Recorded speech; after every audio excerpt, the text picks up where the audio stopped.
Bem, então vamos começar módulo 6, estado de tensão e critério de ruptura.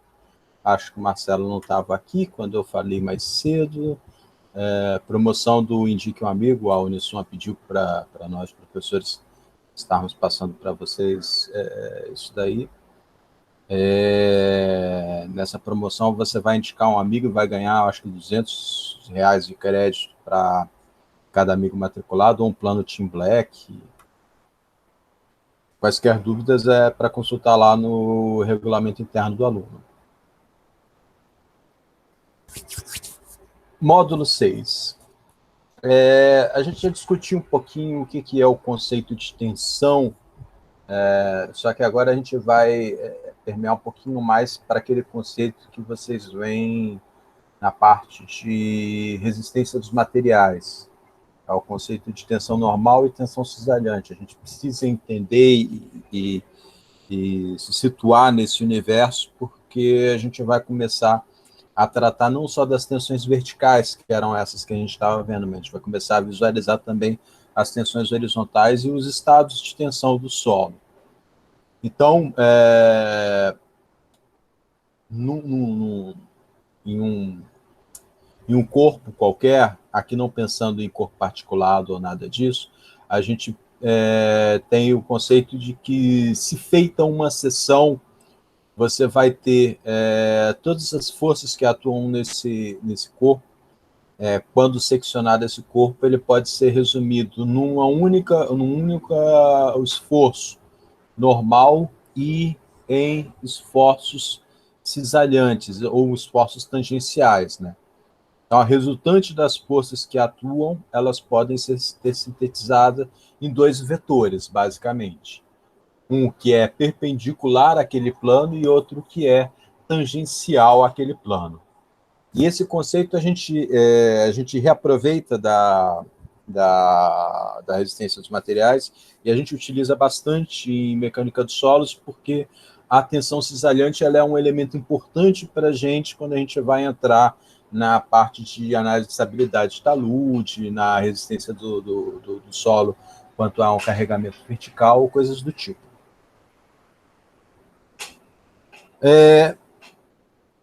E aí, cruzando esse conceito das tensões normais e das tensões cisalhantes, a gente também cai no que a gente chama de matriz de tensões, onde a gente vai ter o estado de tensões no nosso solo, com as tensões que atuam no eixo X, Y e Z, e as tensões cisalhantes relativos a esses sistemas. E tudo isso pode ser sintetizado numa matriz, onde a gente vai ter aqui, ó, a matriz do estado de tensões, onde a gente tem na diagonal principal as tensões principais e nos outros elementos vocês têm as tensões cisalhantes atuando em cada faceta. É interessante notar que aqui a gente tem as direções e aqui as facetas. Então, por exemplo, porque aqui a diagonal principal fica só com as tensões normais, que ela é onde a direção e a faceta estão no mesmo plano. Então, por exemplo, na faceta X, na direção Y, você tem a tensão cisalhante que está na faceta X, só que está seguindo na direção Y. Da mesma coisa, na faceta X, direção Z, está na faceta X, vai na direção Z. E assim por diante. Existe, e aí em relação à representação do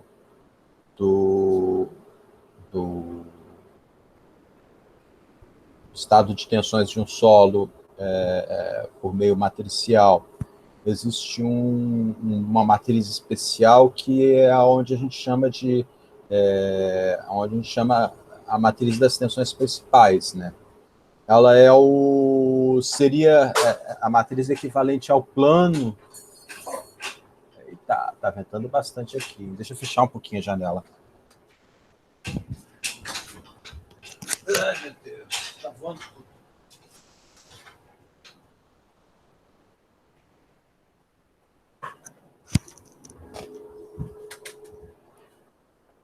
fica a maior barulheira aqui em casa. Nessa matriz, o que acontece de interessante para a gente, é bem importante, é uma situação onde nós só temos tensões principais, não vamos ter tensões cisalhantes.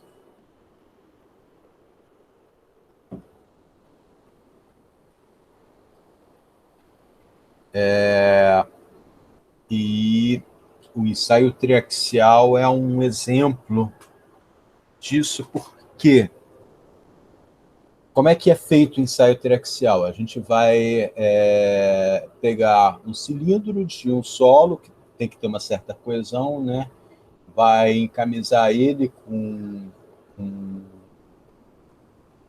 uma membrana de látex, colocar elementos drenantes no topo, na parte inferior, vai colocar ele dentro de um cilindro onde vai ser submetido uma pressão de água, que vai fazer o papel da tensão confinante do sigma 3, e esse cilindro ele não está submetido a nenhum tipo de cisalhamento. E aí você vai aplicando uma tensão normal, que lá no ensaio a gente chama de tensão desviadora, que é a tensão que vai atuar no eixo Y, né? Com isso, a gente tem o resultado do ensaio triaxial. A gente vai elevando essa tensão até chegar à ruptura. No momento de ruptura, você vai ter um corpo de prova, como a gente está vendo aqui, onde vai ser formado um ângulo alfa, e esse ângulo alfa ele nos possibilita chegar nessa configuração que seria mais ou menos o que a gente chama de envoltória de resistência. A gente vai discutir sobre isso. O ensaio triaxial é como se fosse um mapa do que aquele solo resiste, porque é o estado de tensões, é essa matriz daqui. Opa, esqueci o vosso. É essa matriz daqui, essa matriz de tensor principais. O sigma 2 e o sigma 3 é o mesmo valor, que são a tensão confinante. Como é uma tensão hidrostática, ela vai estar atuando nesse sentido, vai estar atuando também no sentido perpendicular à nossa visão da tela. E essa tensão desviadora, ela é a tensão principal, né? A tensão desviadora, a tensão principal maior. Ela vai nos fornecer as tensões que a gente vai poder marcar aqui no nosso círculo de Mohr, de representação desse estado de tensões.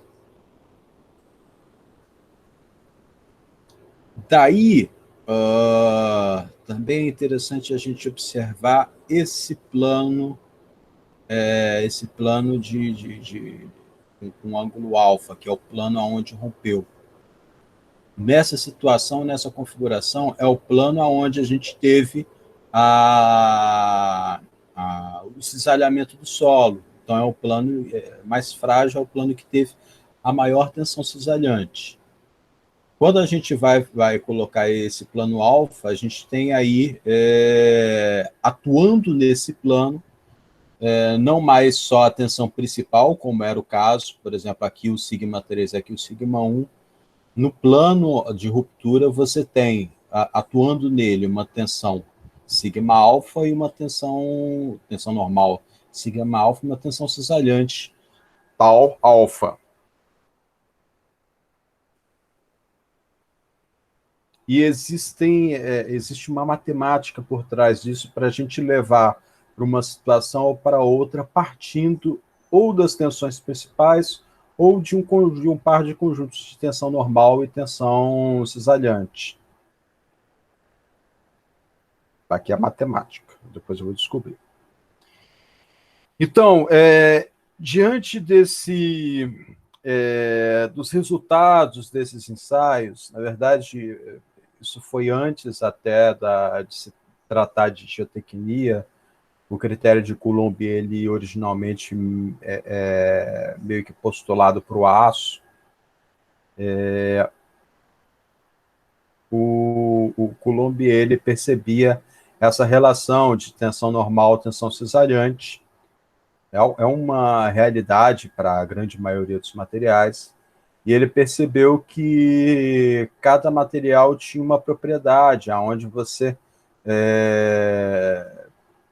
tinha como correlacionar esse Czinho, que é uma coesão inicial ou uma resistência inicial, e ele seguia num avanço tipicamente linear, como se fosse uma função da sua tensão, da tensão normal que esse material está submetido.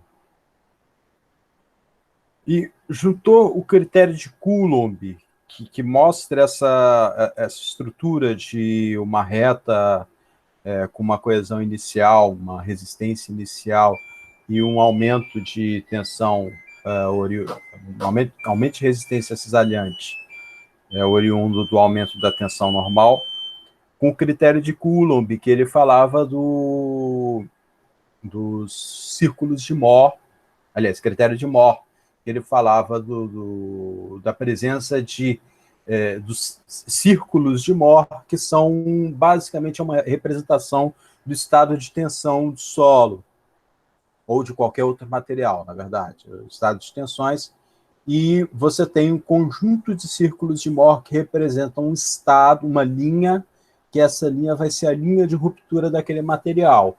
Uma vez alcançado esse estado de tensões, aquele material entra em colapso, seja por ter tem a ver com a relação tensão cisalhante e tensão normal, não só o caso da tensão normal, entendeu? Só a tensão cisalhante. E aí, tratando já dessa conversa, dessa relação do círculo de Mohr, como trabalhar com isso, existem algumas expressões que ou você pode seguir isso pela álgebra, pelo desenho, né, pela própria álgebra. Dá para você desenvolver tudo isso, por exemplo, num software de AutoCAD. Você consegue fazer cálculos de estados de tensão e critérios de ruptura a partir de círculo de Mohr usando o AutoCAD. Ou a gente pode também trabalhar isso em cima de equações, que para a gente dar aquela facilidade da questão de poder colocar isso no Excel, e Excel sempre é uma ferramenta muito útil para nós engenheiros. Para finalizar, quase que a gente está finalizando o conteúdo de hoje, o último conceito que eu queria elucidar para vocês é o conceito de polo. Polo é uma região, é um ponto no círculo de Mohr, aonde ele tem muito mais a ver com a relação entre o estado de tensões principais e o posicionamento dele no espaço. Ele tem a ver com esse posicionamento de como que está o seu perfil de solo no espaço e estado de tensões principais. O polo é o ponto onde todos os planos de tensões, por exemplo, todas as tensões que atuam nos planos estão representados no lado oposto ao polo. Então, por exemplo, eu tenho um solo aqui, deixa eu ver se eu peguei, não. Digamos que o polo seja esse ponto daqui.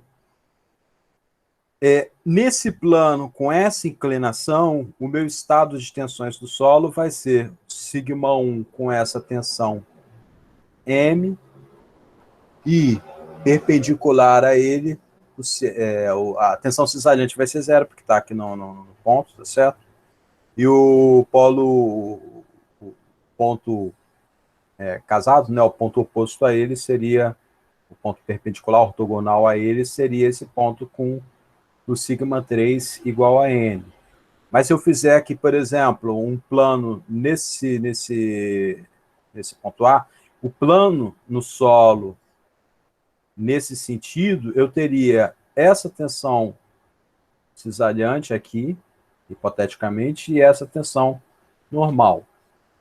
Depois eu vou tentar fazer uns exercícios de polo com vocês para ficar mais palatável isso. Mas o conceito é basicamente esse, é o ponto onde todos os planos vão interceptar esse polo, e no lado oposto, no outro ponto que interceptar, é o par de tensão que está atuando naquele plano. Aqui, se a gente for olhar, ó, ele está mostrando aqui, ó, esse plano alfa é esse mesmo plano aqui. Aqui atua, deveria ter desenhado aqui, né? Sigma alfa, então sigma alfa seria mais ou menos aqui, sigma alfa, e o tal alfa seria aqui assim. No plano beta, que é esse perpendicular aqui, ó, sigma alfa é bom até para a gente lembrar a questão da orientação. Eu me perco toda hora na orientação, quando é positivo, quando é negativo. O plano beta, rodando no sentido horário negativo, anti-horário é positivo. Eu acho que é esse o conceito. Tem isso escrito aqui.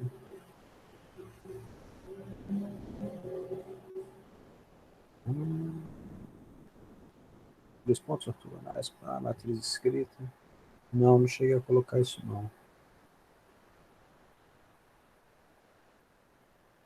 Conversão de sinais. Aqui. Positivo no sentido de tração, tensões normais.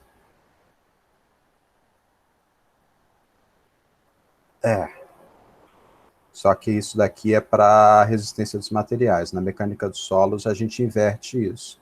Tensão normal positivo no sentido de tração.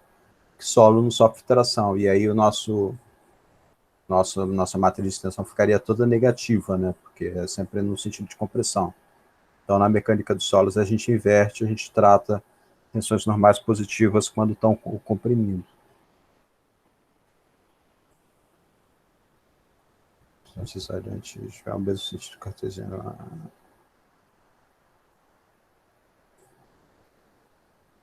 Então, continuando, depois a gente vai jogar essas brincadeirinhas aí no Excel.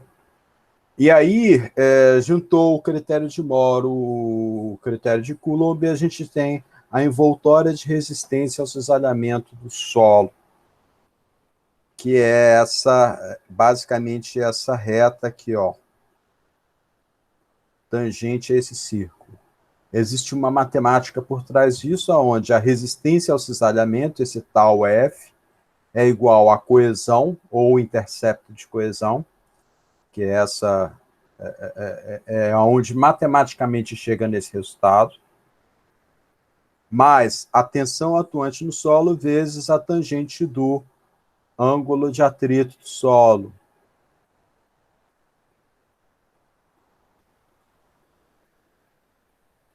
E aí, vamos para um primeiro exercício. Ele pede aqui o peso específico de um solo seco pré-adensado com coeficiente de empuxo no repouso. Eu ainda não discuti coeficiente de empuxo, talvez fosse o caso de eu, de repente, puxar isso para antes. Eu nem coloquei aqui o coeficiente de empuxo. Depois a gente discute isso. Coeficiente de empuxo em repouso, o coeficiente de empuxo basicamente é um número que ele converte tensão vertical em tensão horizontal. Então, se a tensão vertical é igual a 1, a tensão horizontal vai ser 1 vezes 1,5, 1,5. Peso específico seco igual a 19,6. Se a superfície do terreno for horizontal, então pode-se afirmar que a tensão atuante no plano vertical, em qualquer ponto, apresenta uma tensão principal maior, sigma 1, e a tensão atuante no plano horizontal, tensão menor no sigma 3, tal como indica a figura. Pede as componentes da tensão normal e de cisalhamento que atuam no plano AA, esse plano com 30 graus. Quando eu dou aula em sala de aula, eu resolvo isso no quadro, eu faço desenho, mas aqui vamos fazer só analiticamente, que eu acho que é mais fácil para mim.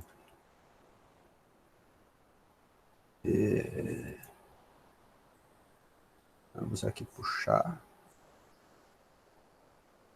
Vou puxar uma nova aba, vou chamar de módulo 6. 6. O que eu vou colocar aqui nisso daqui? Ah, vou fazer isso. Inserir símbolo.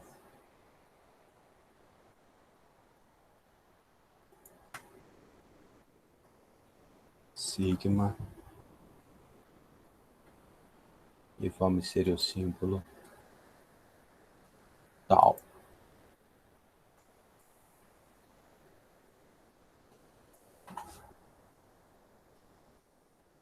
Senão eu vou ficar um tempão aqui passando para poder escrever sigma, sigma 1, sigma 2.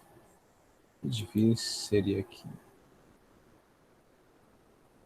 Mais um símbolo, colocar aqui símbolo. Alfa, alfa, cadê o alfa?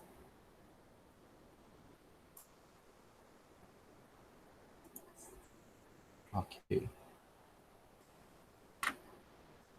Tá, vamos passar essas matemáticas para cá. Conhecidos. Isso. Aqui eu vou.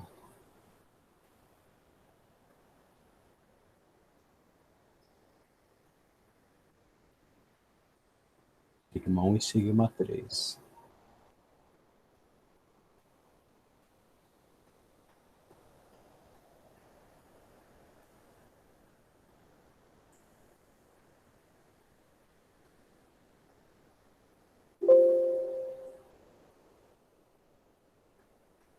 Esse de sigma 1, sigma 3, eu tenho aqui sigma alfa é igual a x.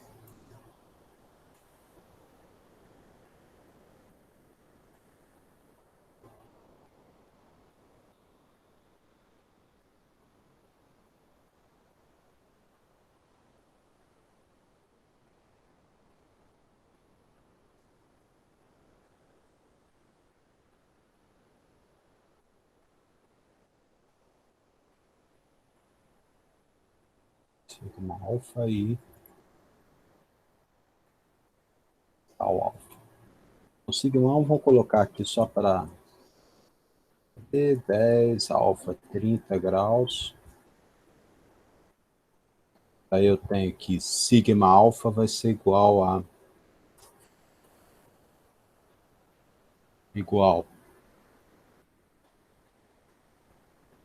sigma 1 mais sigma 3 barra 2 mais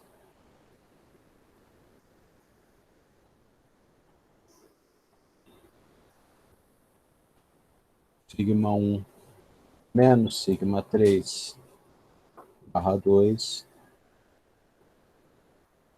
vezes cosseno radianos, a gente não pode esquecer disso, 2 vezes alfa.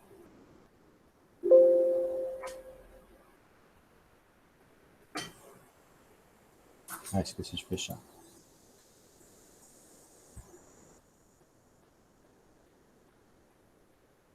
E aqui, igual sigma 1 menos sigma 3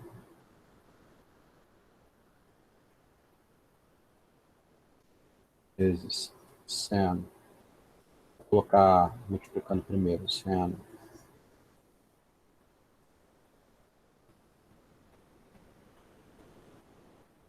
2 vezes alfa barra 2. Excel é mal educado.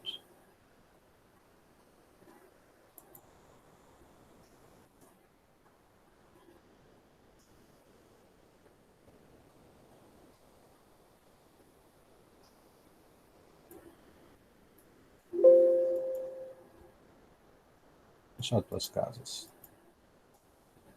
O tal máximo vai ser sempre sigma 1 menos sigma 3 sobre 2.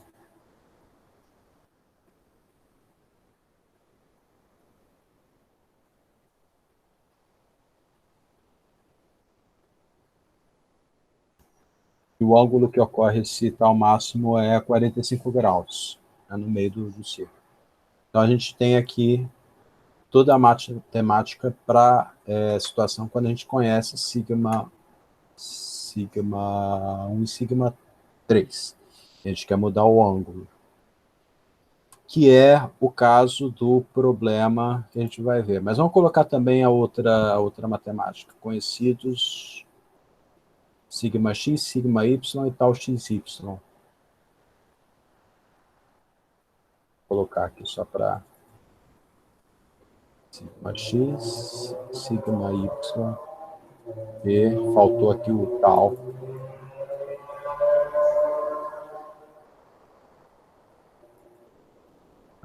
xy é igual a tal yx. Isso é fato, um é igual ao outro, porque a matriz é simétrica. Sigma 1, sigma 3, vou colocar aqui embaixo, sigma x, sigma y e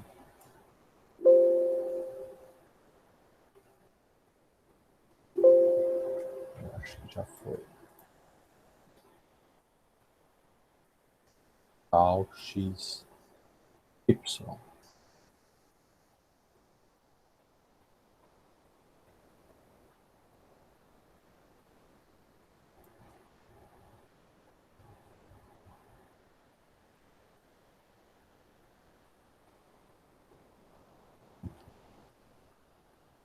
Então vamos lá, sigma. Vou colocar aqui, ó. Isso é 7,5, 4,33. Aliás, aqui que é 4,33.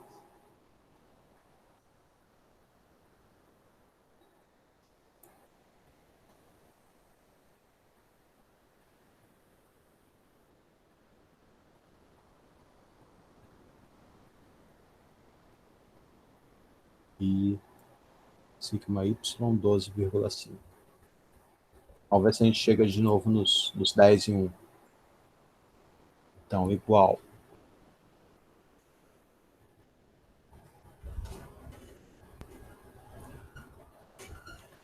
sigma x mais sigma y barra 2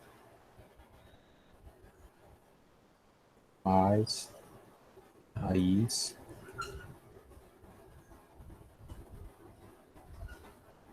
sigma y menos sigma x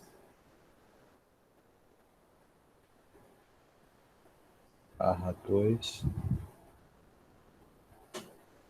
Faltou um parênteses aqui.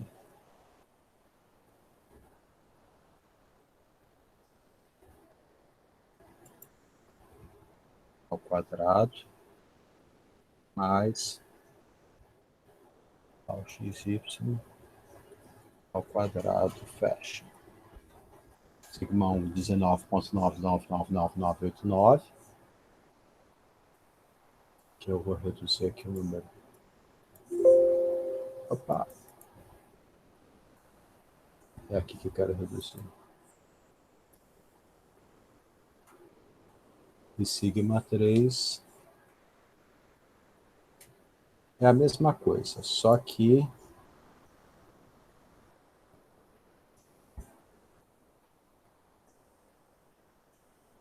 esse mais aqui é menos.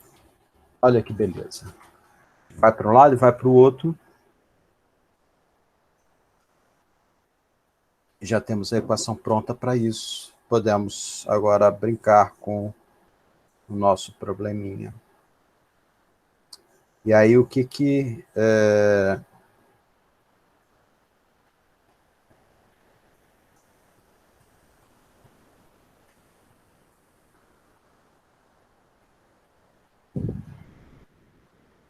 o que a gente tem?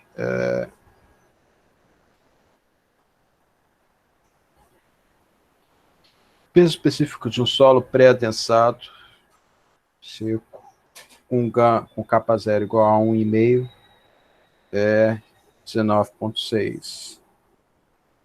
Superfície terreno for horizontal, pode-se afirmar que a tensão atuante no plano vertical representa a tensão principal maior. Então, se a tensão está atuante no plano vertical, essa vai ser a tensão horizontal, é esse sigma 1, é a horizontal. A tensão vertical é a do plano menor, então vamos colocar aqui a tensão vertical, sigma V. Aqui é importante que ele não está falando de NA, então a gente não vai se preocupar que não tem nível d'água, mas coeficiente de input é sempre em termos de tensões efetivas. Então, se você está com tensão total, você tem que determinar o NA, calcular a tensão efetiva, fazer, mesmo que seja para você converter uma tensão total em outra tensão total. Vão existir momentos onde a gente calcula com tensão total ou com tensão efetiva. Então, tem que ficar bem esperto e ter isso bem claro na cabeça. Daí eu tenho minha tensão vertical, que é igual à tensão sigma 3. É igual aos meus 10 metros de espessura, vezes o peso específico do meu solo, 19,6, e vai dar 196 kilonewtons por metro quadrado. Eu estou querendo determinar, eu tenho aqui minha tensão horizontal, sigma H, que é igual a tensão 1. Nesse caso, porque a gente está tratando de um solo onde o meu coeficiente de empuxo em repouso é 1,5, coeficiente de empuxo é sempre igual à tensão vertical, barra,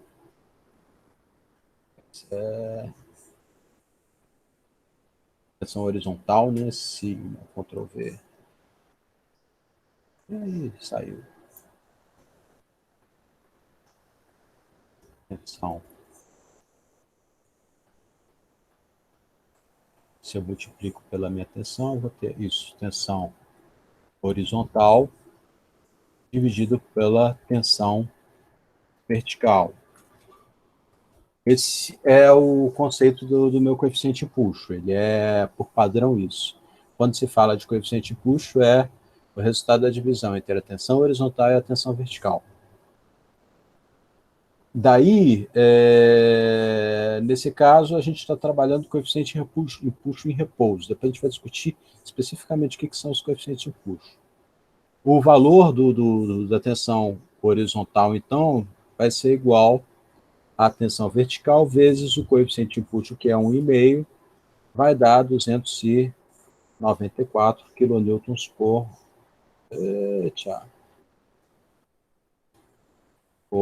metro quadrado. E aí ele pede para determinar a tensão, as componentes de tensão normal, esses alinhamentos no plano AA, da figura abaixo. E aí nesse plano AA eu tenho, vamos colocar aqui, ó. Vamos até colocar da mesma forma que está ali. Sigma 3, 1 primeiro, sigma 3 depois. Meu tal XY.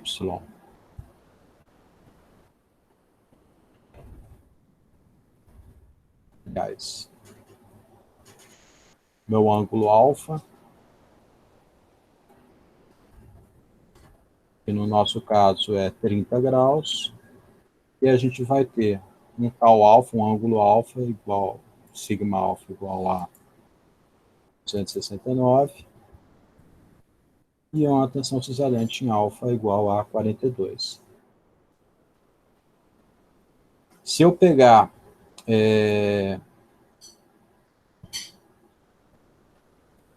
isso é a mesma coisa, só que pegar o plano ortogonal a esse daí, é só pegar 30 igual a 30 mais 90.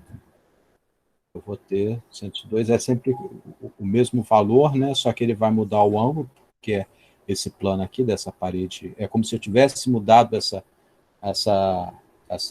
esse retângulo, tivesse inclinado ele em 30 graus, a parede vertical ficaria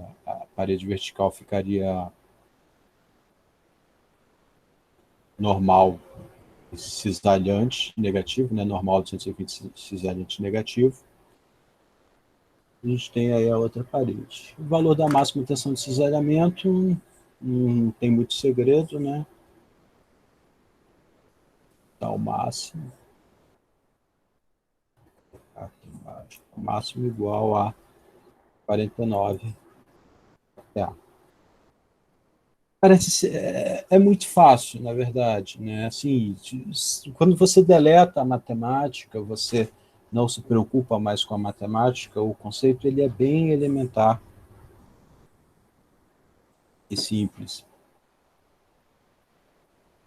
E aí, eu acho que é mais importante a gente entender melhor o que são esses coeficientes. E aí a gente tem o coeficiente de push, que eu comentei com vocês do coeficiente de push em repouso, e a gente tem esse valor de coeficiente de push para o repouso, mas tem também ele para o estado ativo e o estado passivo. São duas situações bem recorrentes na engenharia, e você tem que tomar um cuidado enorme e estar utilizando isso de forma correta, e é confuso. É confuso. Em repouso, se eu não me engano, o coeficiente de G, que eu não coloquei aqui,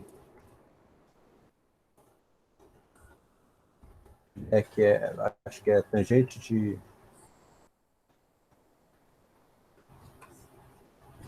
Deixa eu pegar aqui uma fórmula pronta que eu estou com preguiça.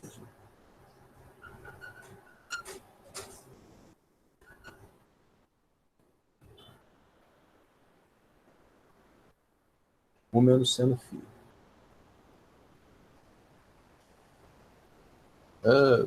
Esqueci que não dá para editar.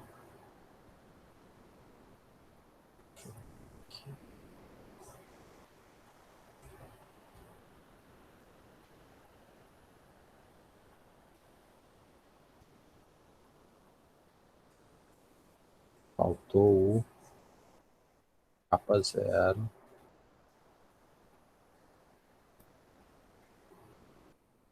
Esse aqui eu puxo no repouso, que é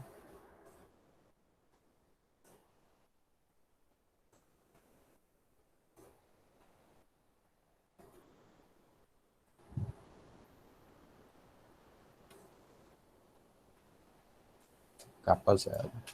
Essa é a fórmula clássica, mas tem outros valores. Deixa eu mostrar aqui uma tabelinha do Marangon.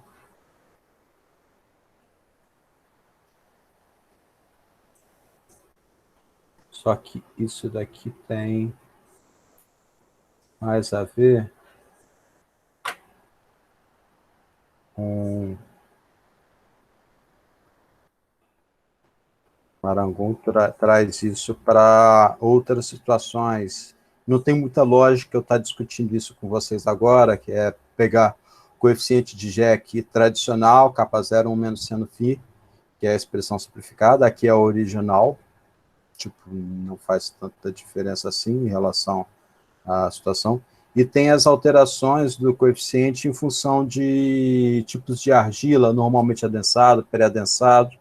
Só que isso é uma coisa que vocês vão estar discutindo quando fizerem a disciplina de aterros e barragens, aterros sobre solos moles e tudo mais, onde a gente vai tratar do adensamento especificamente. Então, paciência, Depois a gente discute isso.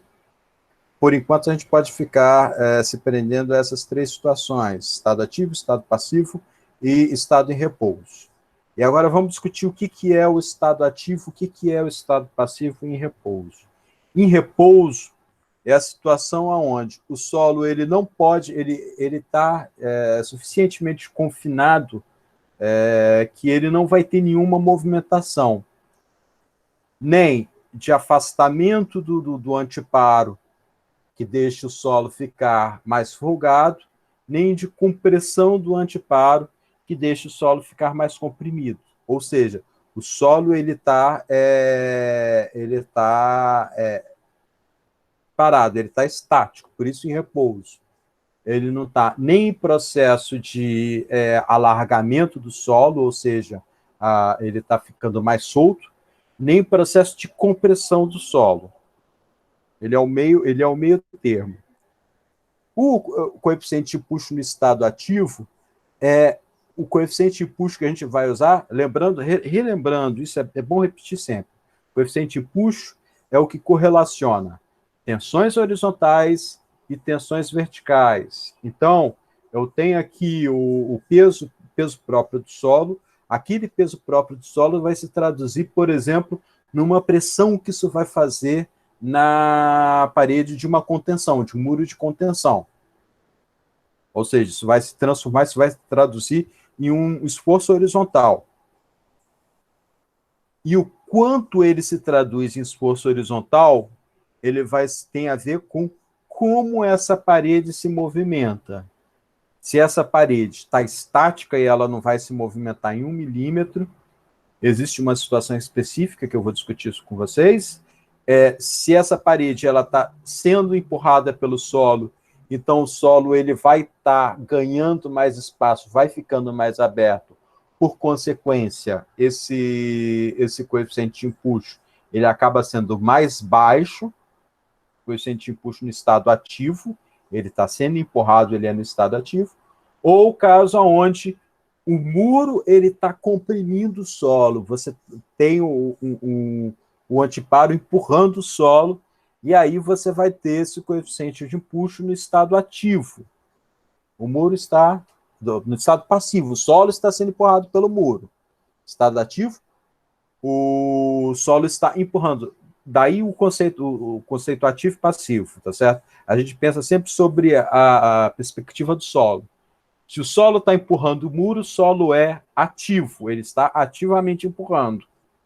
Se o solo, sempre do ponto de vista do solo, está sendo empurrado pelo muro, ele é passivo. O muro está empurrando ele. Então, ele é o passivo dessa história. Tá certo? E em repouso, a gente não tem nenhum tipo de movimentação. Nem o muro está empurrando o solo, nem o solo está empurrando o muro. Ou nem o solo está empurrando o muro, nem o solo está sendo empurrado pelo muro. Está estático. A equação, essas são as equações mais elementares, tá certo? A gente evolui esse conceito. Esse é o conceito onde a gente está falando de parede vertical, o solo está naquela situação onde a tensão vertical é a tensão principal, a tensão horizontal a tensão vertical e a horizontal são as tensões principais, tá certo? Eu não estou falando de solos onde solos de talude, que o solo é inclinado, ou qualquer outra situação. Aqui é a situação CNTP, a equação mais básica do coeficiente de empuxo. A gente tem tangente à quadrada de 45 menos φ sobre 2 ou 45 mais φ sobre 2.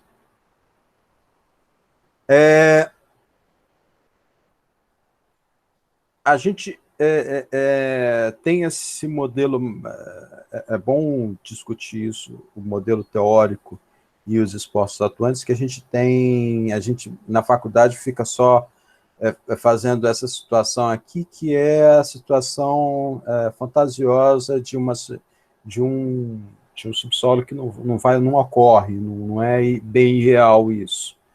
O que a gente tem, na verdade, é uma situação onde, além dos esforços do empuxo ativo e passivo, a gente tem o empuxo hidrostático da água atuando, o carregamento devido à existência de um carregamento, seja passagem de veículo, seja uma edificação que vai ter aqui.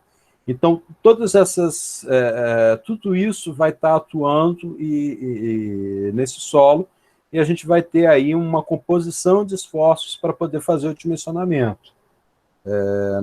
A prática é muito mais a gente discutir isso daqui, ver até onde é aceitável cada um desses carregamentos, do que a gente ter isso daqui, que é a situação teórica da sala de aula que a gente faz, bem simplificado mesmo, só para ensinar teoria. E aí, em relação a esses esforços horizontais, existem duas teorias clássicas, a de Coulomb e a de Rankine. Coulomb é essa situação aonde eu tenho uma parede inclinada, eu vou considerar o solo como se a massa de solo fosse uma cunha e ela vai atuar fazendo um peso, e o muro ele vai equilibrar esses esforços. Já a situação de Rankine, a gente considera como se fosse uma parede vertical de solo, e aí o Rankine necessariamente a gente vai cair naquele modelo ali, nesse modelo aqui atrás, né? Nessas equações mais simplificadas, e sempre o plano atuando na parede vertical. Existem algumas vantagens e desvantagens para um método ou para outro. A solução de Rankine, ela é tendenciosa a fornecer valores mais elevados para o empuxo ativo. São soluções mais simples, principalmente quando o retroaterro, eu falo do retroaterro, essa região aqui, ó, a horizontal. Se esse retroaterro aqui é horizontal, a gente cai na tangente ao quadrado de 45 menos φ sobre 2 ou 45 mais φ sobre 2. É uma solução que é até tipo a questão de concurso. E capa A e capa P, tangente ao quadrado de 45 menos φ sobre 2 e 45 mais φ sobre 2, isso são aquelas formuletas básicas que a gente tem que ter de cor. Então, guarda, faz uma tatuagem. Tatuagens geotécnicas são essas coisas, tá? Assim, se você tem problema de memória, faz uma tatuagem, capa A, tangente ao quadrado de 45 menos φ sobre 2. Tatuagem ótima, linda.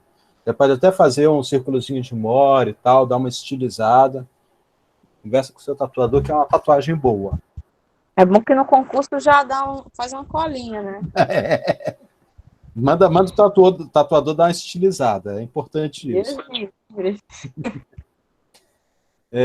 E é a solução mais simples, e é a solução que na maioria das vezes vai cair em concurso, porque eu vou pular um pouquinho para vocês verem a fórmula de Coulomb. A fórmula de Coulomb é essa coisa aqui. Eu não chamo nem de fórmula, eu chamo de essa coisa, porque assim, é horrível de você até colocar isso, calcular na mão. Isso foi feito para você jogar no Excel. Eu lembro quando eu dava aula em quadro, que eu chegava e pegava a calculadora para fazer isso, meu Deus, era um tormento, e você errava às vezes um númerozinho, dava tudo errado. Eu sempre gostei, né, de resolver exercício no quadro, é tesão de professor mesmo, você ficar fazendo essas coisas.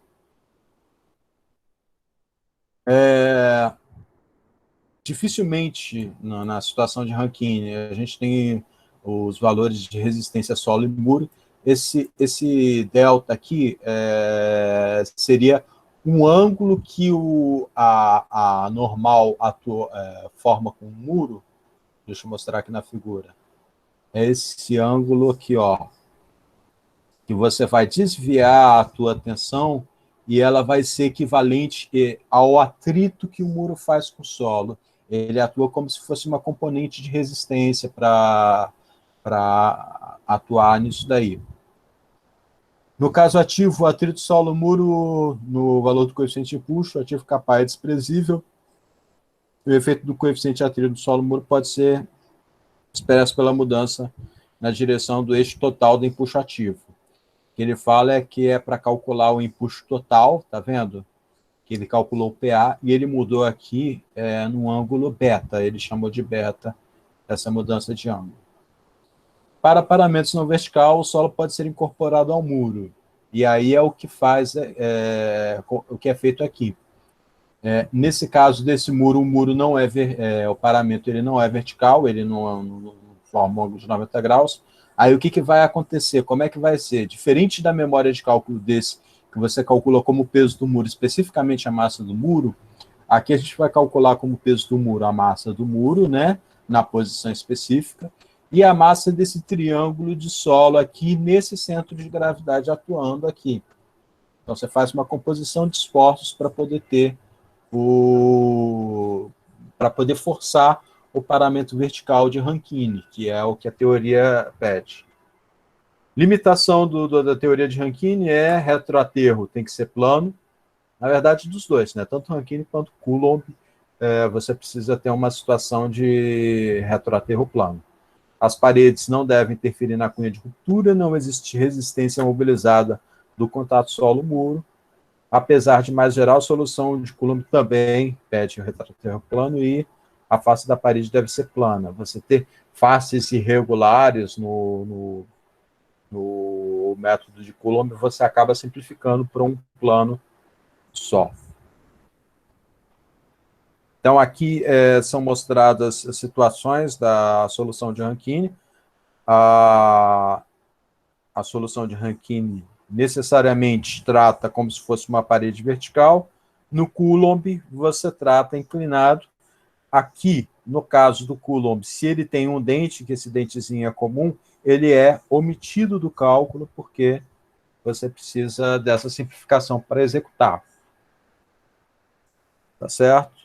E aqui as soluções de aterro, solução da inclinação do ângulo beta, e a gente vai cair nessa matemática que ela funciona muito bem para os dois, caso geral do Coulomb, caso particular do método de Coulomb, onde você tem inclinação, a tua parede é vertical. Matematicamente, a fórmula de Coulomb é igual à de Rankine. Então, aqui é o caso particular, Ralph igual a zero, é o caso de Rankine. O método de Rankine é o caso particular do método de Coulomb. E aí a gente tem os valores específicos, típicos de solo, que é interessante, assim, principalmente quando a gente vai para a vivência prática, nem sempre a gente tem ensaios, não tem, às vezes, muita vivência. Existem alguns valores mágicos que a gente utiliza para poder fazer uma estimativa grosseira. Além disso, eu não recomendo, tá certo? Se você pesquisar na internet, você vai achar vários autores falando disso, aterro compactado, peso específico entre 19 e 21, ângulo de atrito de 32 a 42, solo residual maduro, dentre 17 e 21, peso específico, o ângulo de atrito entre 30 e 38, colúvio in situ, entre 15 e 20, né? Geralmente colúvio é um pouquinho mais leve, de 27 a 35, aqui ele fala também da coesão, areia densa, areia fofa, pedregulho uniforme, pedregulho arenoso. A gente tem aí várias situações. E também tem a questão da parametrização.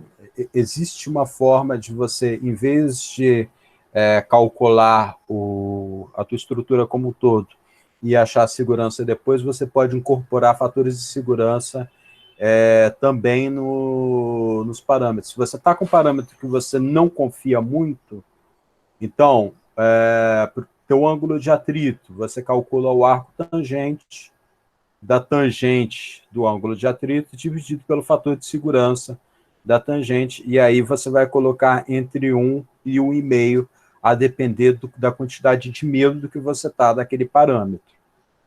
Se você não tem muita confiança, você põe 1,5. Se você está confiante, acredita, é aquilo, você vai colocar 1. Na verdade, se você colocar 1, você vai ter o mesmo valor. Em geral, são valores maiores do que 1. Se você está, tipo, tremendo nas bases e acha que aquilo vai cair, vai mais do que 1,5, põe 2. Mas, em geral, entre 1 e 1,5, acima de 1 já está bom. O máximo que a gente poderia dimensionar é 2? Não, o problema é que se abaixar demais a resistência do solo, você nunca vai estabilizar, né? E aí Sim. acaba que você vai cair numa estrutura muito, muito, muito robusta para uma situação, um ângulo de atrito e a coesão, um ângulo de atrito principalmente, ele dá um impacto grande na análise de estabilidade da estrutura. Ele vai impactar bastante isso. Então, se você baixa muito, você não consegue estabilizar, Tá. entendeu? Às vezes até inviabiliza. Por isso, até é recomendado entre 1 e 1,5. 1,5 já Tá tá bom. bom. 1,5 já tá tipo, a pessoa está desesperada, colocando 1,5. E aí, diferente desse fator de segurança que a gente vai entrar aqui no parâmetro, a gente tem também o fator de segurança quanto aos cálculos de um muro de peso. E o cálculo do muro de peso, a gente tem 2 processos de cálculo.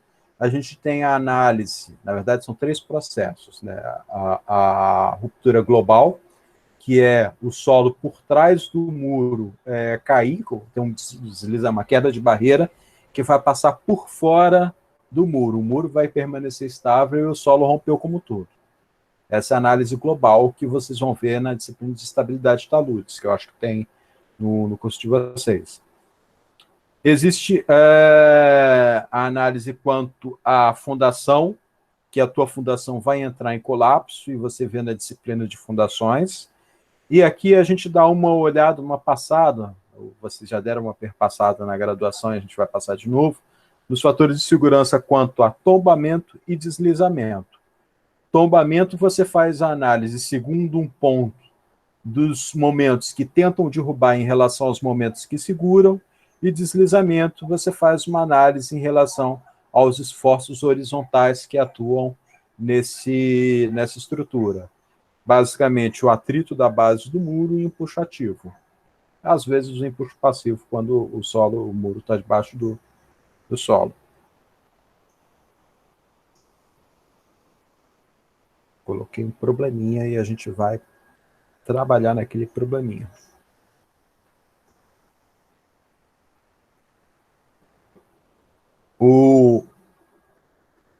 Esse livro do Baulis é um livro que se acha fácil na internet para baixar. O chato é que está em inglês.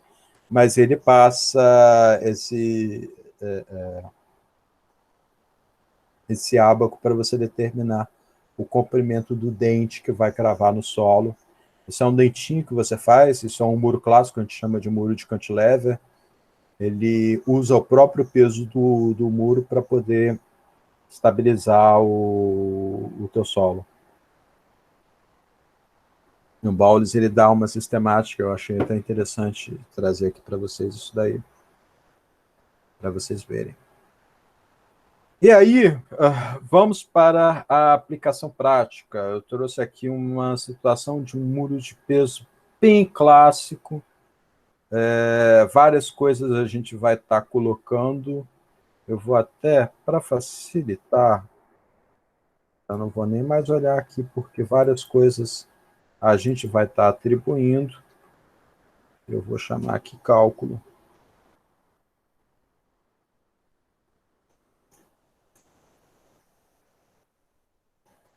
Alinhar à esquerda.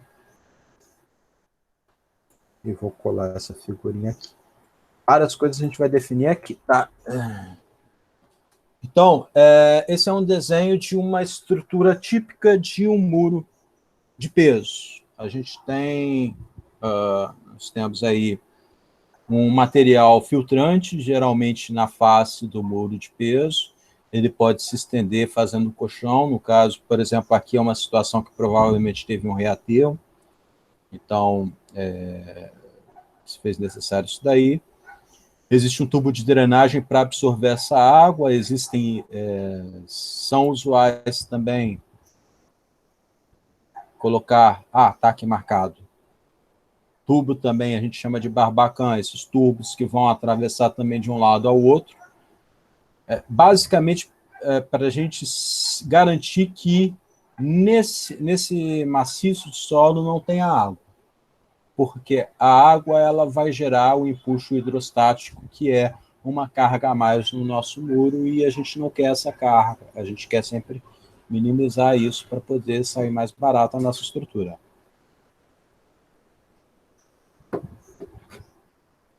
Na estrutura também, em geral, se tem uma coleta de água a montante e a jusante do muro,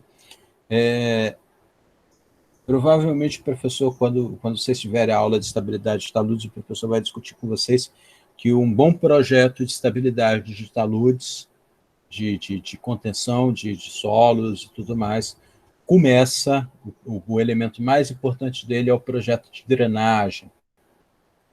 Na verdade, o mais crítico que a gente tem na estabilidade dos taludes é a presença danosa da água. A água é quem causa o maior dano no solo, porque vamos voltar aqui, voltar nessa equaçãozinha aqui de resistência ao cisalhamento. Olha só. Aqui o que ele está mostrando? Que a resistência ao cisalhamento é igual a coesão mais a tensão efetiva. Isso daqui tem toda a diferença, vou até ampliar aqui, ó. Essa tensão efetiva tem toda a diferença, porque se você aumenta a poropressão, o que acontece com sua tensão efetiva? Tensão efetiva não é tensão total. A tensão total não muda, porque é a massa de solo que está lá, a tensão que está atuante. Se aumenta a sua poropressão, você vai diminuir a sua tensão efetiva. Se você diminuir a sua tensão efetiva, você vai diminuir a resistência ao cisalhamento do solo. E o ângulo de atrito também não muda a propriedade do solo. Coesão também não muda a propriedade do solo. O que acontece na coesão, que coesão é um universo, um grande universo de coisas que a gente sintetiza e diz que é coesão. Existe isso daqui, que a gente está vendo aqui no gráfico, esse selinho aqui, que é o intercepto de coesão, que é a coesão que a gente utiliza do modelo matemático do solo, quando você faz um conjunto de ensaios triaxiais, ou cisalhamento direto, você vai ter essa coesão daqui. Existe a coesão aparente, que é uma resistência que o solo tem em função de existir a umidade no solo. A umidade no solo, pela tensão superficial da água, aquela umidade ela faz com que os grãos fiquem mais aderidos. Isso gera o que a gente chama de coesão aparente. Se o teu solo satura, você perde a coesão aparente. E aí é outro problema também quando a gente está na situação, por exemplo, do solo ficar totalmente debaixo d'água. Além de subir o Na, que você vai aumentar a poropressão e diminuir a resistência, a tensão efetiva, você vai perder parcela dessa coesão daqui, que é a coesão aparente, que o solo saturado, completamente saturado, não tem coesão aparente. Nisso, é altamente danoso você permitir água, por isso, sempre o pessoal que trabalha com taludes defende. Primeira coisa, primeiro elemento mais importante do projeto de contenção é a drenagem. Sempre faça uma boa drenagem, impeça, tente impermeabilizar, tente colocar dreno horizontal profundo. Eu acho que até um dos artigos que eu passei para vocês é sobre dreno horizontal profundo. Acho que é o do Guzmão Filho. Não. Falk, liquefação. Esse do Cunha. Márcio Anglieri Cunha. Ele fala sobre estudos sobre uma metodologia para estabilidade de taludes por drenagem horizontal profunda. Utilizar dreno horizontal profundo é um dreno, a gente falou horizontal, mas ele tem uma certa inclinação de 5 graus. Ele vai cravando aqui no solo, ele tem um efeito imediato, ele é muito mais eficiente em solos rochosos, tá certo? Em taludes rochosos, porque a vida útil dele é curta, ele logo se colmata, ele logo fica preenchido de materiais finos. Já em materiais rochosos, você esvazia muito rápido. Ele, além de ser rápido, porque material rochoso ele não tem muito material fino dentro dele, ele dura mais, ele tem uma vida útil maior. E esse dreno horizontal profundo, ele dá um primeiro bust na estabilidade, porque ele drena toda a água. No momento inicial de implantação da tua estrutura, você fez o dreno horizontal profundo, vai ficar aquilo ali como se fosse uma torneira, às vezes até uma cachoeira, de tanta água que sai.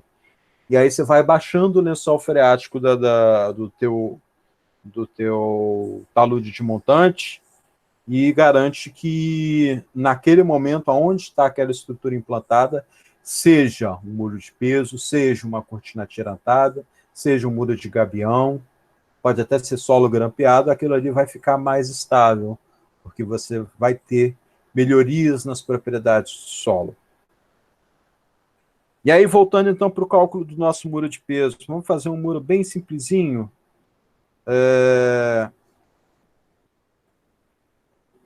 Deixa eu fazer aqui um desenho. Formas. Tem trapézio aqui. Eu queria um trapézio.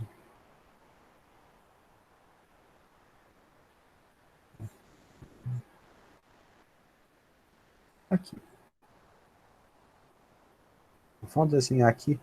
Vamos dizer que a minha estrutura é editar forma.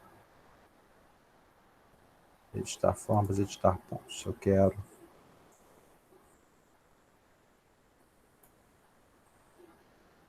Ah, ficou meio tortinho, mas que se dane. Vocês sabem, vocês estão entendendo.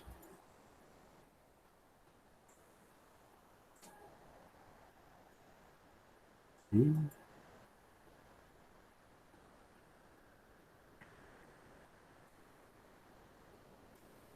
o professor de vocês ainda está digerindo o almoço. Então vamos lá. Vamos colocar uma altura aqui de quantos metros que vocês querem esse muro? Vamos lá, vou deixar vocês escolherem esses parâmetros. 5 metros.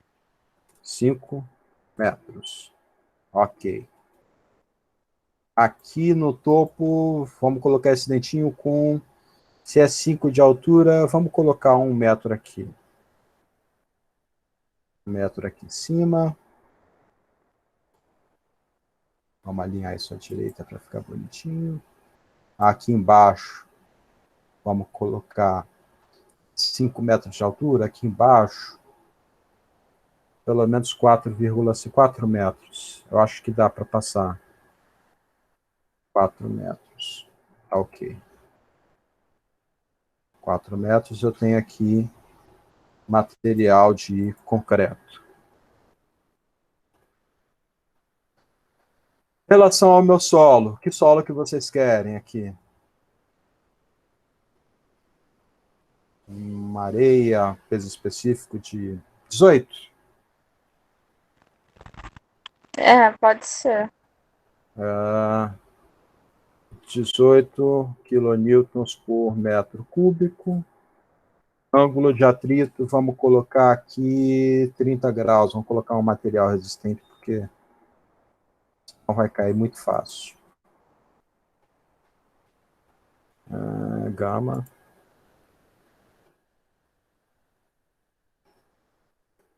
Fi. Então temos aí.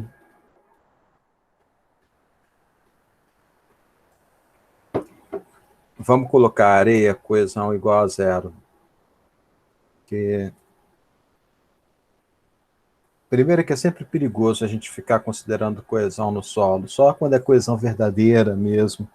Sempre que a gente pode, a gente desconsidera esse valor para poder ficar mais a favor da segurança. Vamos fazer um primeiro cálculo considerando essa parede horizontal. Então, primeira análise de... Vamos pegar aqui as características do muro.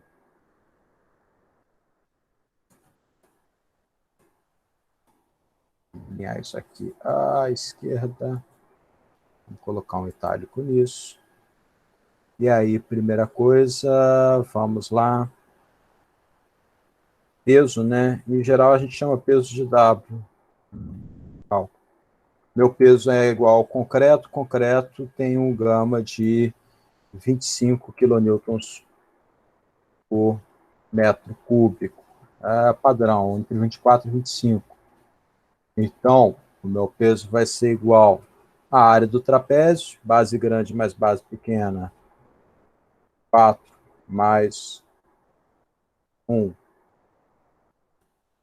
vezes 5 barra 2, certo? 7,5, vezes o peso específico, 25 vezes isso, eu tenho, então, meu muro de 187,5 kilonewtons.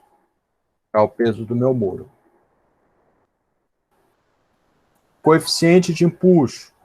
Nesse caso, pensa bem nesse muro. Como é que isso vai ocorrer? O solo está aqui, a tendência desse muro de peso é ele tombar, não é? Ele se deslizar aqui e tombar. A tendência, deixa eu até fazer aqui uma linha. Formas, linha. A tendência aqui, vou pegar aqui um pouquinho maior. A tendência aqui é ele na situação mais macarrônica que existe, tá? Planos horizontais, sem empuxo passivo, sem nada. O muro ele vai tender a se movimentar aqui da direita, da minha direita para a minha esquerda. Então, vou inserir aqui uma setinha mostrando. Essa é a minha tendência de movimentação do muro. É esse o caminho que ele vai tentar seguir. O meu solo está empurrando para ele se movimentar. O solo está empurrando no sentido... Ele está empurrando. Ele não está sendo empurrado. Então, é a situação ativa, né? Eu vou precisar do K, que é o coeficiente de impulso ativo. E vai ser igual a tangente ao quadrado. Aí é a primeira coisa que a gente, no Excel, faz diferente do que se escreve. Eu vou ter que calcular tangente de radianos. Meu φ são 45 menos φ sobre 2, né? 45 menos o φ, que é 30, sobre 2.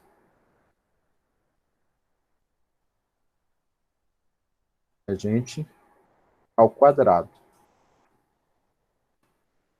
0,33. Perfeito, fiz certo.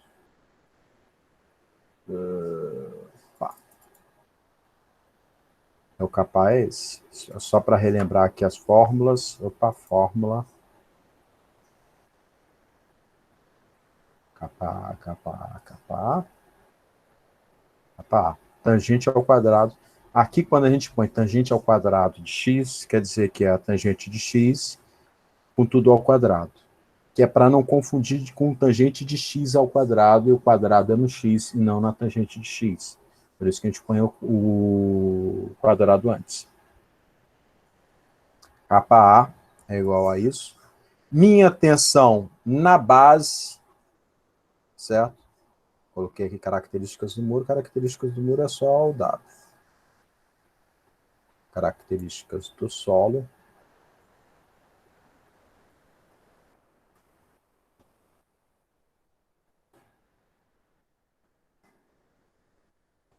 Capa A igual a...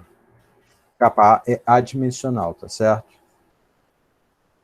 Tensão na base. Sigma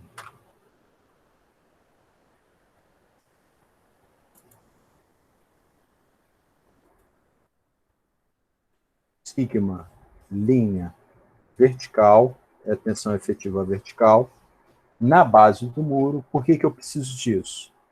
Para ter o diagrama de tensões no muro. Meu peso específico é 18, eu tenho 5 metros, logo não tem NA, minha tensão efetiva vai ser igual a 18 vezes 5, que vai dar 90 kilonewtons por metro quadrado.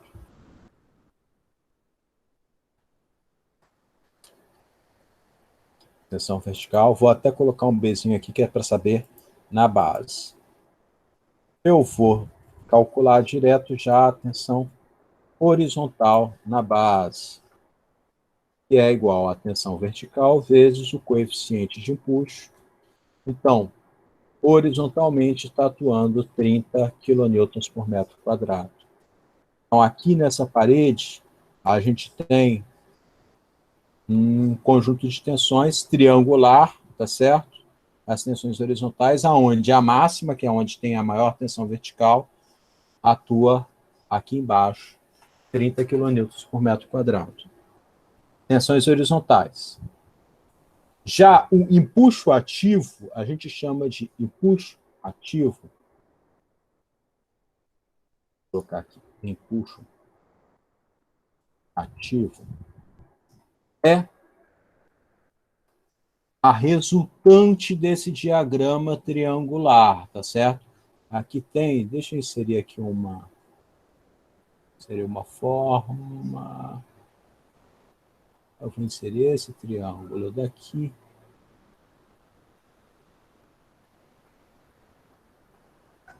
Vou colocar aqui, ó.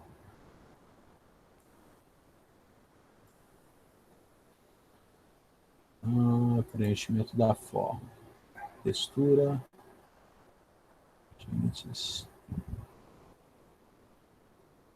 As texturas. Eu acho que tem aqui para colocar padrão. É isso daqui, ó. Aqui. É como se tivesse um conjunto de forças atuando, aonde aqui embaixo a maior tensão aqui é 30 quilonewtons por metro quadrado. É a máxima. Aí você pode transformar tudo isso num esforço, e esse esforço vai ser um empuxo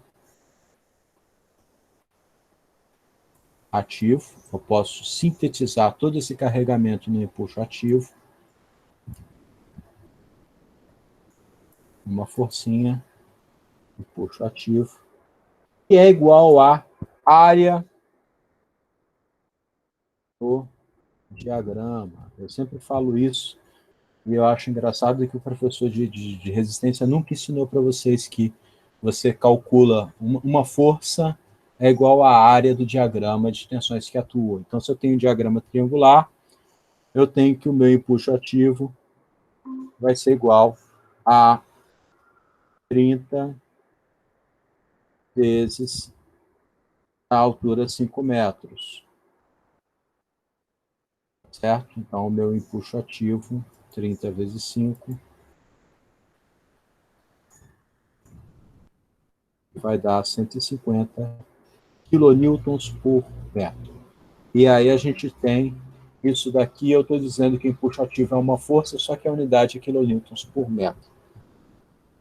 E a gente tem que entender uma coisa, a gente está analisando um problema bidimensional, onde a gente está fazendo a análise em 1 metro de seção. Então, a cada metro tem uma força de 150 quilonewtons. Do mesmo jeito que aqui a tensão horizontal, lógico, para a tensão fica mais fácil, que a tensão fica na tensão mesmo, você já tem 1 metro de tensão. Para a força que fica meio complicado. Aqui o W também, o W é quilonewtons por metro. Faltou isso. Então já tem o empuxo ativo.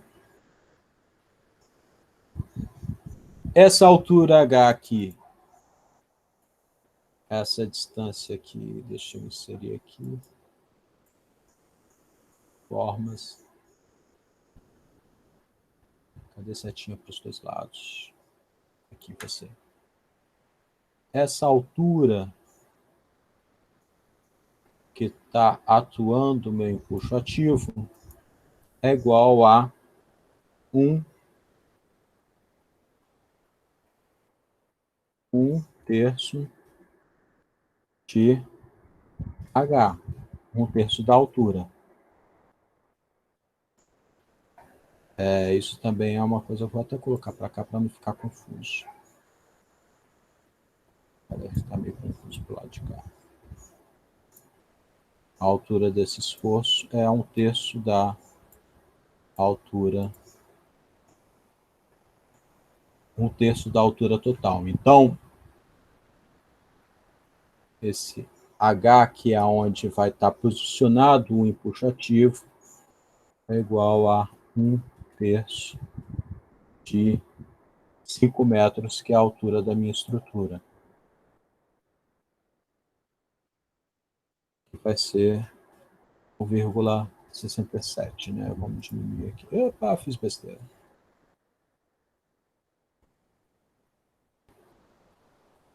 Então, eu já tenho o empuxo ativo, que é o esforço que vai estar atuando na minha parede. Eu já tenho o posicionamento desse empuxo ativo. Eu tenho peso, eu não calculei o posicionamento do peso, né? Para calcular esse posicionamento do peso, eu tenho que, eu vou chamar essa distância aqui de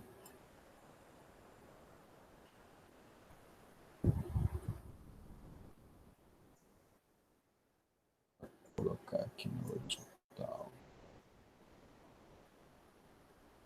Esse posicionamento está aqui, tem a ver com esse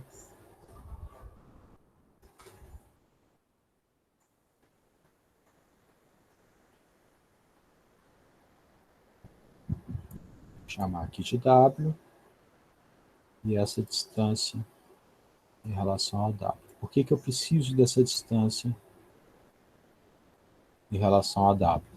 Porque quando eu for calcular os momentos, eu preciso fazer todos os meus momentos partindo desse ponto, dessa extremidade do muro. Daí essa distância D em relação ao muro, eu vou pegar a área, a distância do centro de gravidade do meu triângulo, né? O meu triângulo vai ter 3 por 5, então 1/3 de 3, 2/3 de 3, e depois vai 3,5, tá certo? Existe uma fórmula para calcular direto de trapézio. Eu sei que é falha minha, eu não decoro fórmula, eu não decoro muitas coisas, eu tenho uma memória curta. Então, eu sempre faço, eu destrincho, na verdade, o trapézio, eu chamo o trapézio de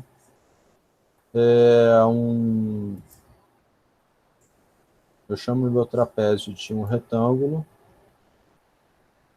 eu converto meu trapézio num retângulo e num triângulo.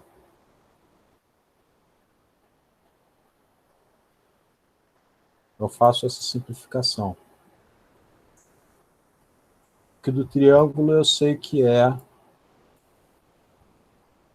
se aqui vai ter 4, se tudo tem 4 e aqui é 1, aqui vai continuar sendo 1, e aqui vai ser 3, os dois no centro, certo?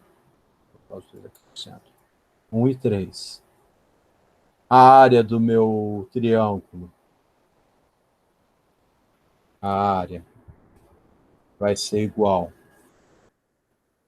a 3 vezes altura 5/2, e a área do meu retângulo igual a 1 vezes 5, vai dar 5. Área, metros quadrados.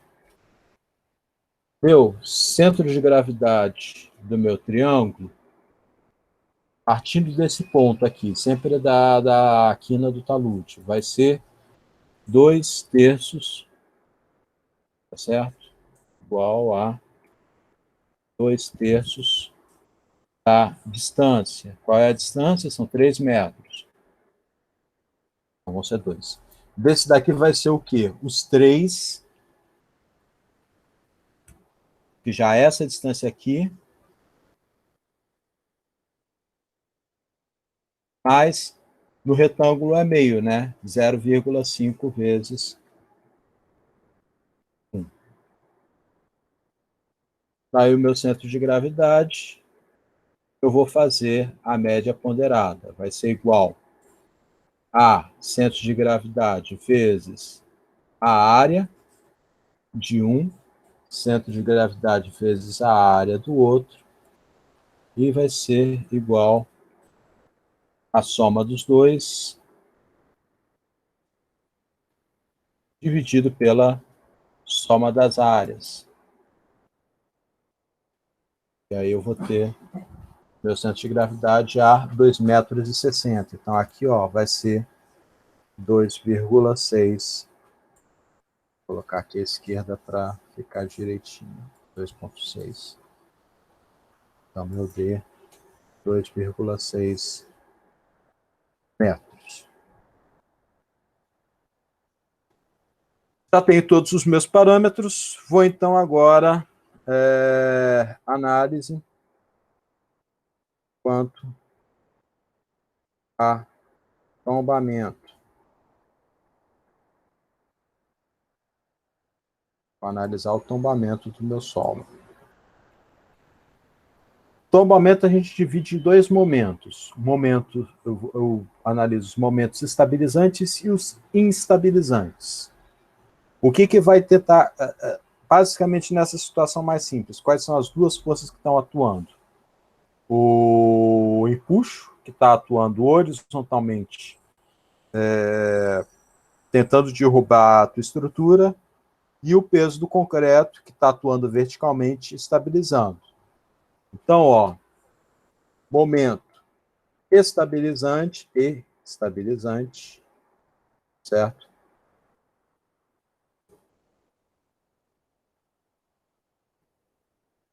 Vai ser igual ao meu peso da estrutura vezes o braço de alavanca desse peso, que é aquela distância que a gente calculou. Quilonewton vezes metro por metro. É louca essa unidade, mas é isso mesmo. O momento instabilizante é o que está tentando derrubar. Instabilizante vai ser igual ao empuxo ativo vezes o braço de alavanca desse empuxo ativo.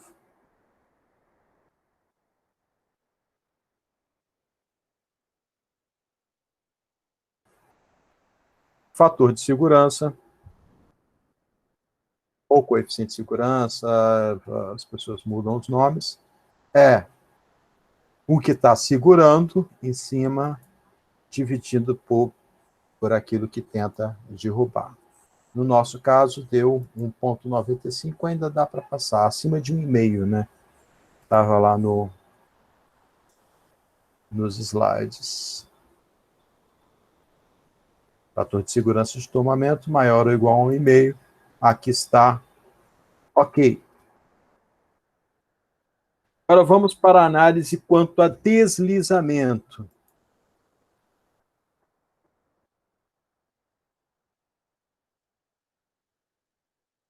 Análise quanto a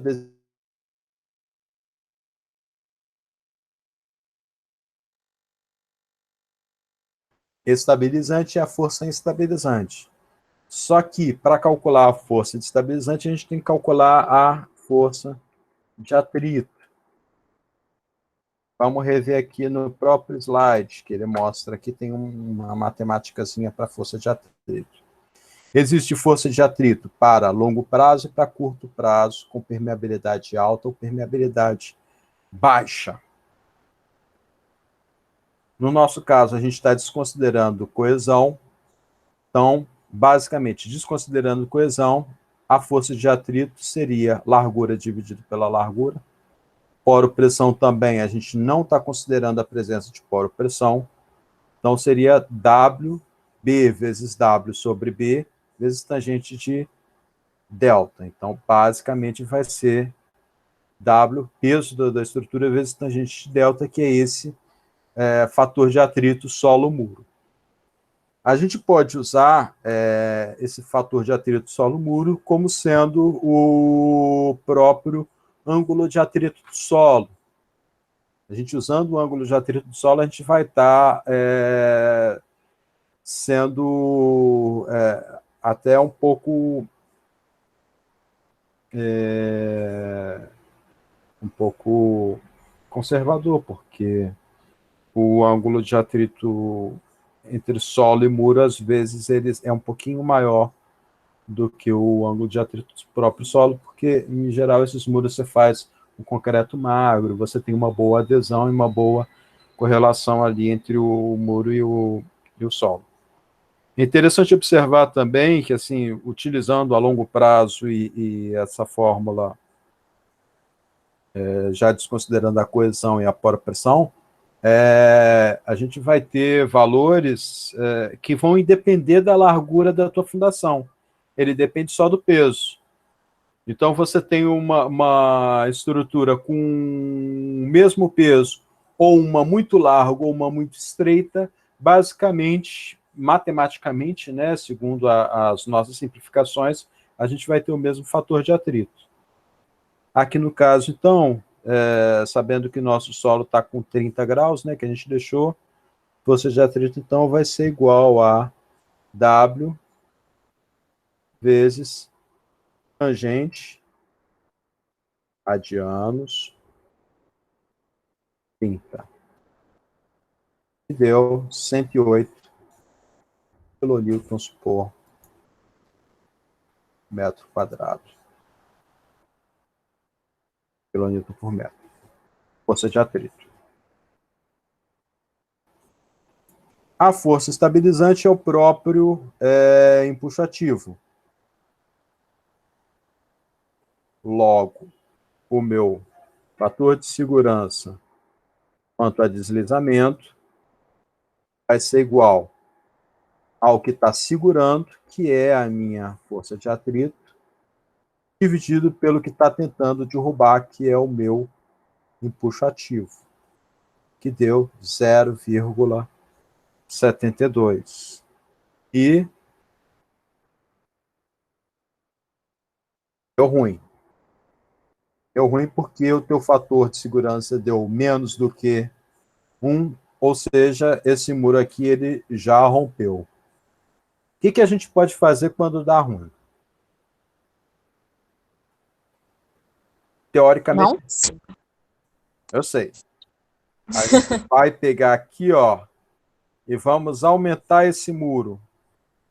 Vamos aumentar aqui, vamos deixar ele teoricamente aqui, ó, com 2 metros aqui. 2 metros aqui. E aqui vai virar 4, 5 metros. Eu que escolhi mal. Nisso, vai continuar 3, só que aqui vai ser 2. Deixa eu ver se eu fiz as contas certinhas. Pá. 3 mais... Beleza. E aqui... Ok. Eu vou ter o meu centro de gravidade igual a 2,8. Vamos recalcular quanto ao tombamento. Onde é que está isso? Então, aqui, ele mudou, ele virou 2,8. Meu W, meu peso do muro também vai mudar. Vai ser 25. Base grande. Aqui, ó. Olha só, eu faço a coisa errada, vocês nem me corrigem. Base grande mais base pequena. Olha que eu fiz errado isso. Tinha feito errado. Vamos colocar logo com o valor corrigido aqui. 4 mais 2 vezes 5 barra 2. Base grande mais base pequena vezes altura sobre 2. 2,8. Capa A não muda. Esses valores também não mudam. O empuxo ativo também não vai mudar. Momento estabilizante. Está aqui calculado, já parametrizado. Momento estabilizante também. Fator de segurança, papapá. Aqui, subiu, né? Tangente radianos vezes 30. Fator de segurança, pá. Não deu ruim aqui. Passou, se eu não me engano, aqui ele não chega a falar também, é maior do que 1,5. Quase lá, quase lá, quase. Quase. Quase. Acaba que a gente tem que colocar muito peso nesse muro para poder melhorar isso. Coloca umas estaquinhas lá embaixo, lá que segura. Vamos colocar uma estaquinha. Vamos fazer, sabe o quê? Vamos enterrar aqui, ó. Aí já foi. 1 metro. Aí por que já foi? Porque agora eu vou analisar tombamento e deslizamento, não tem mais só esse empuxo aqui. Força de atrito, continua aqui, só que no tombamento, calma aí, momento estabilizante, eu vou ter, além disso daqui, eu vou ter também, eu calculei capa A, capa P. Eu vou ter mais um outro parâmetro, que é o coeficiente de empuxo passivo. E aqui desse lado vai ter um outro diagrama de tensões, pequenininho, só com 1 metro de altura, mas, por incrível que pareça, poderoso, que ele é maior. E qual vai ser esse kp? É a mesma fórmula do kA, só que em vez de menos, aqui é mais. E vai dar o valor de 3. Aqui eu vou ter que analisar a tensão do lado de cá. E aí eu vou puxar aqui, empuxo ativo, o H do empuxo ativo. Vou dar mais 2 linhas. Empuxo passivo vai ser igual a 1 metro vezes o meu peso específico, 18, vezes o meu coeficiente de empuxo passivo. Calma aí.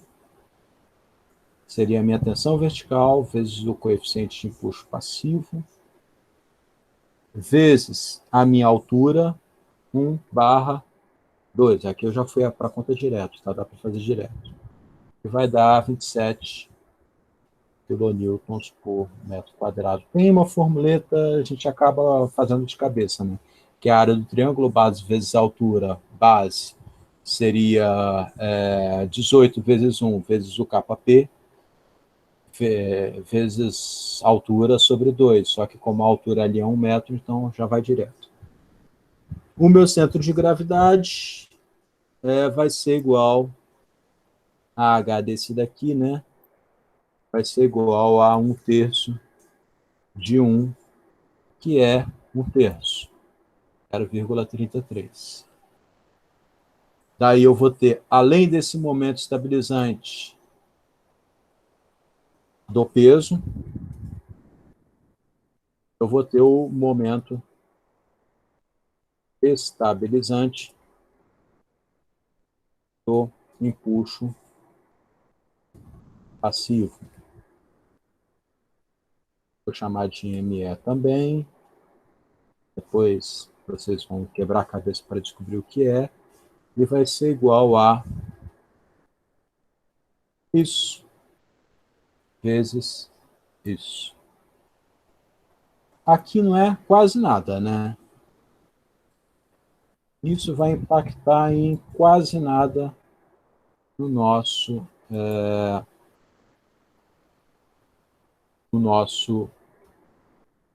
tombamento.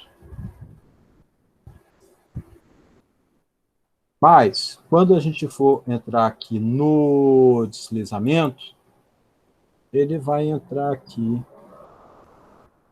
multiplicar mais esse valor de 27, e vai fazer uma diferença muito maior no deslizamento.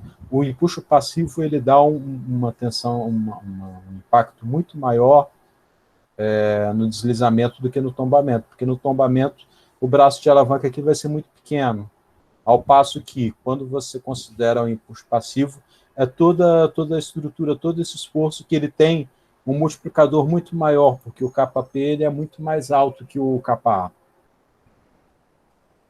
Então, mergulhando um pouquinho isso daqui no solo, 1 metro, né, em 5, na verdade não é tão pouquinho assim, é 1/5 dele, a gente acaba estabilizando a nossa estrutura, conseguimos finalizar isso daí. Daí, em relação a isso e as outras fórmulas que a gente pode fazer, tá realizando esse cálculo. Eu mostrei aqui a solução de Rankine, solução de Coulomb BA completa. Vamos pegar aqui uma solução de Coulomb. Basicamente, em qualquer um dos outros casos, o que vai mudar? Primeiro é a inclinação desse esforço, que ele já não vai estar, o impulso passivo, o impulso ativo, ele vai estar inclinado nesse ângulo delta, que tem a ver com o tipo de parede. Aqui ele tem até uma formuleta para a gente estimar o delta, tá certo? Parede lisa, φ/3, parede rugosa, delta é igual a 2φ/3, parede normal, né? E parede rugosa, 3φ/4. Você inclina aqui está normal, você faz uma inclinação do impulso passivo ou do impulso ativo em função do ângulo na parede. Pode colocar ou não. Se você não considerar, você vai estar sendo mais restritivo. E você tem a inclinação do muro e tem a inclinação do solo. Do solo é esse ângulo beta, do muro é esse ângulo alfa. Isso só vai aparecer especificamente no cálculo dos coeficientes de empuxo.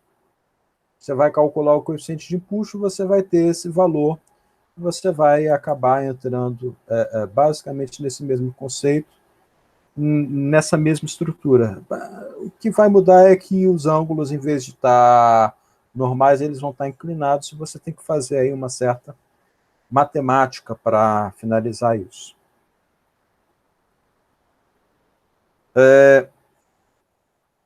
Então, acho que por hoje, eu acho que também para resolver o questionário que eu coloquei lá para vocês, eu já passei o conteúdo básico, a gente já discutiu. Nesse momento, então, estou aberto a perguntas, caso vocês queiram discutir talvez algo que já tenha lá nos slides e tudo mais. Fiquem à vontade.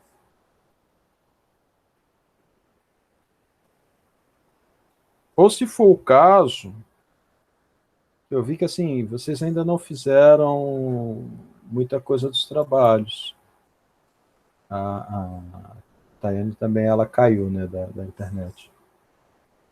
Não sei, Marcelo, se de repente você acha melhor, talvez, a gente combinar. Semana que vem eu abrir um chat num horário específico para vocês, ou vocês mandarem mensagem, e aí eu abro um chat para talvez discutir isso daí. Pode ser, pode ser. Aliás, semana que vem eu não posso no sábado. Semana que vem, sábado, eu estou ocupado. Mas também nada impede vocês mandarem mensagem no WhatsApp para eu responder. No meu caso aqui, é aquela dúvida naquela questão, né? E tem uma outra questão aqui, tem uma que eu marquei bobeira mesmo, fiz a atenção total, fiz tudinho e coloquei a resposta errada, não sei porquê, eu sou maluco. Né? Todo mundo faz isso, né? O chato é que não dá para desfazer, mas... A outra questão que eu realmente não entendi. Qual é a outra questão? No segundo questionário mesmo. A figura abaixo mostra o perfil geotécnico no terreno, né? Com isômetros instalados, registro. Não tem o número da questão aqui não, né? Mas eu acho que é a única que tem o... Essa daqui? Isso aí. Essa é escrotinha. Vamos lá. Vamos fazer essa escrotinha aqui.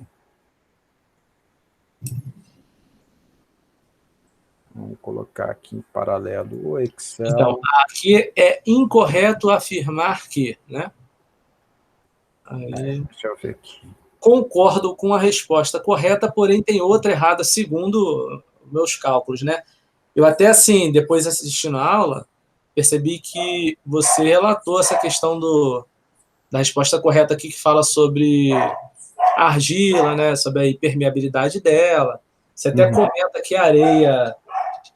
não existe areia impermeável, pode até existir, mas é algo fora do normal. Ou seja, coube aqui a resposta correta, como ela mesma foi apresentada. Mas aqui eu marquei, que ao meu ver também está errada, aí eu fiquei na dúvida, né? E vamos passar aqui, que aí a gente vê... Vamos resolver aqui, que aí a gente descobre onde é que está errado, onde é que pode ser que... Talvez eu tenha errado, porque eu sou ser humano. É horrível isso, é horrível assumir essas coisas, mas eu sou ser humano. A gente erra. A gente tenta não assumir, mas é. Então, vamos lá. Ele mostra o perfil e pede para marcar a opção incorreta. Certo. Ele diz, tensão total no ponto A é igual a 20 kN devido à altura da coluna d'água. O nível d'água está ali embaixo, está ali em cima, né? Isso. Então, eu tenho, no ponto A, 20 kN por... Que é 2 vezes o... 2 metros, né? 2 metros vezes... Thalita, a gente está resolvendo a questão porque a gente já acabou a aula. Uhul, última aula, fim. E aí... Desculpa. Sem problema, depois você vê a gravação. Você aqui aí desligou. Tem que trocar a internet, ela. Sai da Oi. Sai da Oi. Tá. Sai da Oi, não dá certo. Mas aí a gente está resolvendo a questão que eu acho que você não fez. Malandrinha, se deu Voltou na hora. Voltou na hora. Voltou na hora, tô ligado, tô por dentro disso. A gente vai discutir isso, independente de depois você já marcar a direta certa, isso daí não é problema, talvez até tenha mais de uma certa, basicamente você ganhou o ponto. As meninas estão sempre na frente, elas têm que ganhar ainda mais. Nada contra, Marcelo.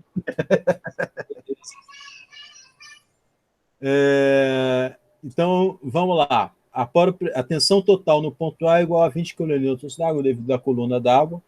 A pressão nesse mesmo ponto é 20, que não fornece uma tensão efetiva de 20 kN por metro quadrado, como é esperado. Está correto isso, porque meu NA está 2 metros acima do ponto A, eu só tenho água.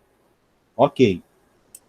A figura trata de um aquífero confinado, pois a argila faz o papel de aquífero. Argila, aquífero, facilitando a dissipação de boropressão na areia abaixo dessa camada. Não, a argila é um material impermeável. Essa está falsa. Essa é obviamente errada. Pode ser que tenha mais uma. A tensão efetiva no ponto B é 21 kN por metro quadrado. Então, olha só, eu vou ter aqui, no ponto B, eu tenho tensão total. Eu vou ter igual a 2 vezes 10 mais, de A até B são 3 metros, 3 vezes 17 kN por metro quadrado. Poro pressão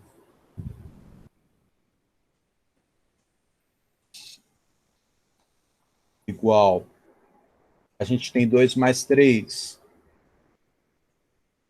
vezes 10, que é a altura da coluna d'água. Tensão efetiva igual a tensão total menos a poropressão. Está correto, 21. Por enquanto, até aqui, continua a letra B. A poropressão no ponto C é 95 kPa. Então, já vamos logo. Poropressão em C.